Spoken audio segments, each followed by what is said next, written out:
12 বছরের রোহিত নেতৃত্বে কখনোই কলকাতা হারাতে পারেননি মুম্বাইকে। শুরুতেই হার্দিকের ক্যাপ্টেন্সি নিয়ে নানা বিতর্ক থাকলেও এবারের এই হার হয়তো আরো বাড়িয়ে দিল বিতর্ক। সে যাই হোক, পরপর 4 ম্যাচে হেরে হার্দিকরা বিদায়ের পথ ধরেছেন আইপিএল থেকে। পয়েন্ট টেবিলের 9 নম্বর জায়গাটা ধরে ঠিক আরসিবির ওপরেই অবস্থান করছেন মুম্বাই। সৌজন্যে অনেকেই বলছেন হার্দিকের ক্যাপ্টেন্সি আর রোহিতকে সরানো। ক্রিকেট অনিশ্চয়তার খেলা, এইসব হয়তো মন গড়া কথা, তবু কিছু কিছু ক্ষেত্রে হার্দিকের ভুল যে নেই এমনটাও কিন্তু নয়। অপরদিকে ফর্মে যে কোনো মুহূর্তেই যে কোনো ক্রিকেটার ফিরে আসতে পারেন, যেমন প্রমাণ করেন বারবার বিরাট, রোহিত। তেমনি গতকালের ম্যাচে আইপিএল এর সিজনের সবথেকে দামি প্লেয়ার মিচেল স্টার্কও প্রমাণ করেছেন নিজেকে।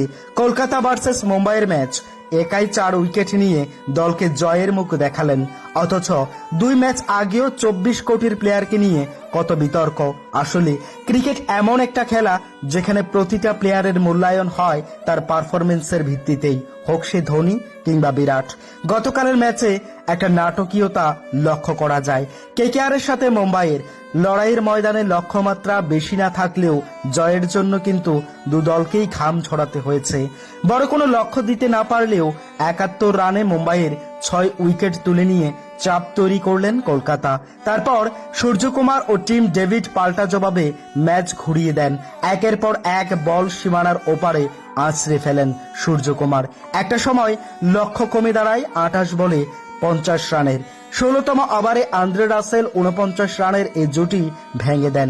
30 বলে হাফ সেঞ্চুরি করা সূর্যকুমার আর 5 বল খেলেই থামেন। তার 35 বলেই 56 রানের ইনিংসে ছিল 6টি 4 ও 2টি 6। তবে ডেভিড ব্যাটে লড়াই চালিয়ে যায় মুম্বাই। 19তম ওভারে স্টার্কের প্রথম বলেই ছক্কা মেরে গ্যালারি মাতান অস্ট্রেলিয়ান ব্যাটার। লক্ষ্য কমে দাঁড়ায় 11 বলে 28 রান। কিন্তু আইপিএল এর সবচেয়ে দামি খেলোয়াড় পরপর 2 ফুল টসে ডেভিড ও পীযুষ চাওড়াকে মারছাড়া করেন। বুমরা হ্যাট্রিক হতে না দিলেও 5ম বলে জেরাল্ড কোয়েটজিকে বোল্ড করে কলকাতাকে জয়ের আনন্দে ভাসান স্টার্ক। 18তম 5 ওভারে 145 রানে অল আউট স্বাগতিকরা। 3.5 ওভারে 33 রান দিয়ে 4 উইকেট নিয়ে কলকাতার সেরা বোলার মিচেল স্টার্ক। 10তম ম্যাচে 7ম জয়ে 14 পয়েন্ট নিয়ে দ্বিতীয় স্থানে কলকাতা। 1 ম্যাচ বেশি খেলে 6 পয়েন্টে 9 নম্বরে মুম্বাই। হ্যাঁ, 5 বার ট্রফি জয়ী মুম্বাইয়ের এই দুর্দশার জন্য অনেকেই বলছেন রোহিতের ওপর দায়িত্বটা থাকা দরকার ছিল। শুরু থেকেই ক্রমাগত হার মুম্বাইকে বিপদের মুখে ফেলেছেন। অনেকেই আবার বলেছিল মুম্বাইয়ের প্রত্যাবর্তন হবেই, রোহিতের সময়ও ঠিক এমনটাই হতো।